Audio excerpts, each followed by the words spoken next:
Good morning, good afternoon, good evening. Today I'll be making this wavy text box. Text will shrink and stretch as if riding waves.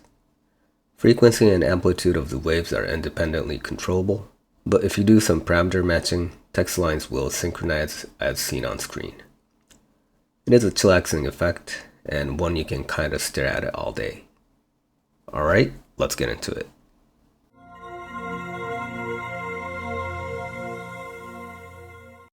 Alright, as soon as we get into Blender, we'll hop right into Geometry Nodes Layout, A to select all, X to delete, Shift A, add new mesh plane. Using numpad 7 and 5, go into top orthographic view, click on new, delete group input. Today we'll be starting off with strings to curve, and from input string, I'm going to pull out a group input, and I'm going to type all caps test in here on the modifiers panel and output like so. Okay. Just for explanation, I'm going to duplicate this and bring it up, but you don't have to do that. So today's effect is going to be a wavy text box, which we're going to have some kind of a wave going through, and the text are going to shrink and stretch to conform this wave pattern. Okay. All right. So let's get into it. We will have multiple lines with various lengths. So the first thing that I'm going to do is constrain all the text to become the same width. So the first thing is using realize instance. I'm going to realize the curve instances, and from here use a bounding box. From max, use a vector mass node, subtract min, then separate XYZ. Okay. Then I'm gonna add a mass node. I'm gonna change it to divide, and I'm gonna plug the X value into the bottom socket like so. The top value of divide is gonna be the width of the text box, so I'm just gonna start off with 3, and using the transform geometry, I'm going to plug the divide into scale like so. So now I have a 3-meter width text. I'll just pull out another group input from here. Now open up the side panel with N and change this to text this. So I'm going to be able to control it externally like so. Okay. All right.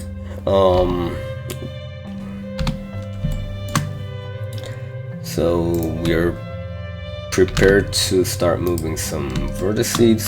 So first thing we'll do is resample. Change it to length and 0.01 to add more points to control. Then I'm actually gonna just fill the curve right here. I'm gonna keep it as triangle, and then using set point and position, I'm gonna pull out a combine XYZ from offset, and also from Y I'm gonna pull out a map range like so. Okay. All right. Next, I'm gonna insert a position node, and using separate XYZ, I'm gonna pull out a line from Y and plug it into value like so. Okay. Now you can see the text stretching up and down in the Y direction, but I'm just gonna keep these as 0 for now as the original size. But as you can see, if I were to change these values, it's gonna stretch up and down. Now I want to have some kind of an anchor point on the top and the bottom. to use as from min and from max. So what I'm going to do is from the fill curve, I'm going to pull out a bounding box.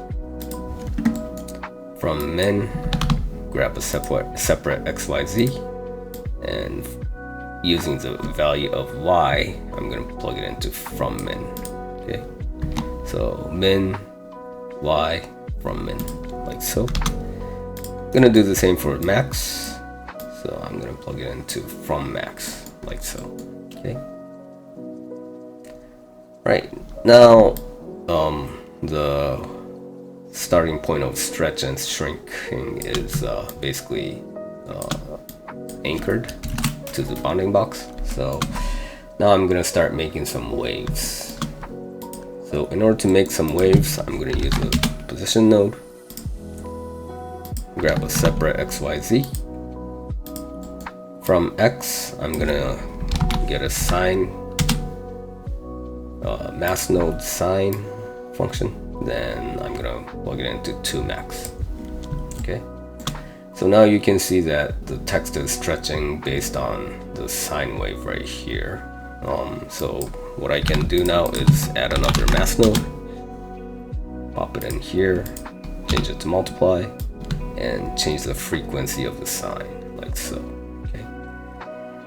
As you can see, it's actually shrinking down all the way to 0, which that's not really what I want to happen. So I'm gonna add a mass node, change the value to 1, and pop it in here.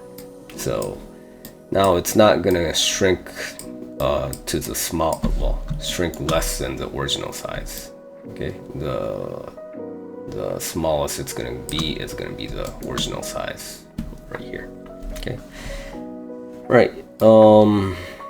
Next, I want it to animate. I want the sine wave to animate, so I'm gonna add a scene time right here, and I'm gonna duplicate this multiply and plug it in. And also, I'm gonna add a mass node. Grab an add and add them together, like so. I'll just change the values back to 1, so it's easier to see.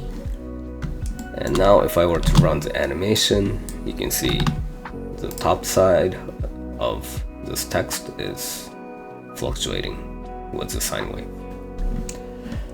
What I can do now is add a mass node at the end of right here, change it to multiply, and also control the height based on this multiply. So if I were to increase, the amplitude is gonna change, like so. I'm just gonna keep it as 1 right now, but yeah, so if you wanna control the height, this is where you control it. All right, so before I move on to the bottom part, what I'm gonna do is make these as arguments or inputs. So I'm gonna pull out a group input from here, open up the side panel. I'm gonna call this top X factor. Also for here, I'm gonna pull out a group input. I'm gonna call this top time factor. And from here, I'm gonna pull out yet another group input. Call this top amp gain. All right, so now I can control all these externally, like so. But now I'm gonna move on to doing the bottom part. Okay, so what I'm gonna do is grab all these nodes, Shift D to duplicate, bring it down. And as soon as I do this, what I'm going to do is change the value of add to -1. And then I'm going to plug this value, plug the result of multiply to 2min, like so. Right?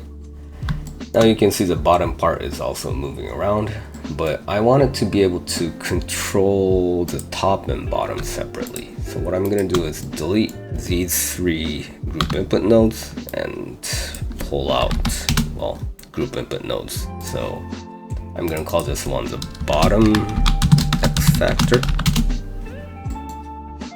This one also group input. I'm gonna call this bottom time factor. And last one is this, so group input. Now this one is bottom amp gain. Okay. Right. So now we can control the top wave and the bottom wave separately. So if I wanna change the X frequency, I can change the bottom X factor. If I wanna switch the wave sine wave around, going from forward to back, then I can change things around as well. And also one important thing is if you want to fix the top, what you can do is plug in 0 for the top amp gain, which makes the top part fixed. For bottom, you can do the same thing for bottom amp gain, and the bottom part is going to be fixed, like so. Okay. I'm not going to be going over any materials today. You can obviously set a material at the end, but I'm just going to make a simple wavy text box with multiple lines. So I'm just going to start off by changing the text to wavy. The next line, I'm gonna duplicate the whole object with geometry nodes attached, and I'm gonna call this, I'm gonna insert text into here. Then if I move it all the way down, and I'm gonna call this, make this text into box.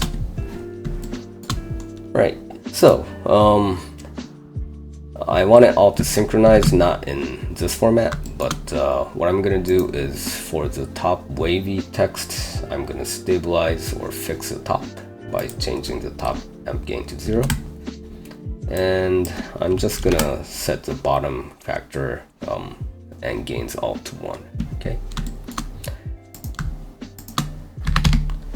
So in order for this wavy bottom and the text top to synchronize its movement, for the wavy bottom 3 parameters and the top 3 parameters of the text is they have to match, right? So the bottom wavy ones are 1, 1, 1 right now. The top of the text parameters are 1, 1, 1 as well. So theoretically they should match. So you can see the bottom part moving around like it's synchronized. And as for text and the box, what I'm gonna do is change the parameters around. So actually, I'm gonna keep it as this, right? So the bottom X is 2, bottom time is -1, and bottom amp is 0.5. So for the box to synchronize, it has to have the same values. So it's 2, -1, and 0.5. Okay. So if I were to run the animation, you can see all the text is synchronizing at the border, basically. Okay. And if you want to change the size, well, vertical size like that, all you have to do is just scale it in the Y direction. So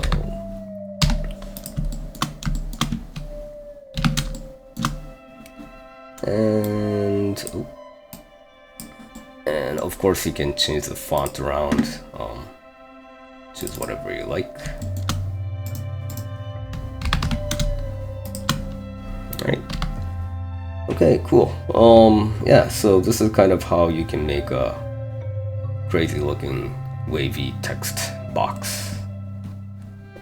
Alright, so let's go over what we just made.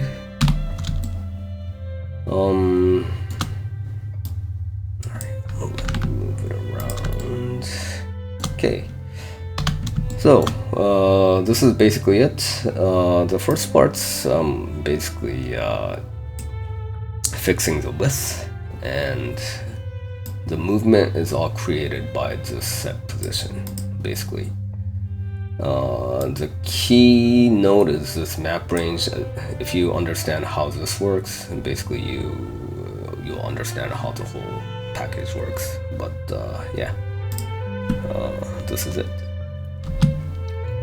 Okay, so there's, if you're going for a simpler look, you don't have to create 3 objects with all these arguments. You can probably combine it into one geometry node, but in terms of reusability and flexibility, I think this is a good way to go. Changing all the parameters outside with arguments and having 3 separate objects with it. But yeah, I think this looks pretty cool. I hope you enjoyed it, and see you next time.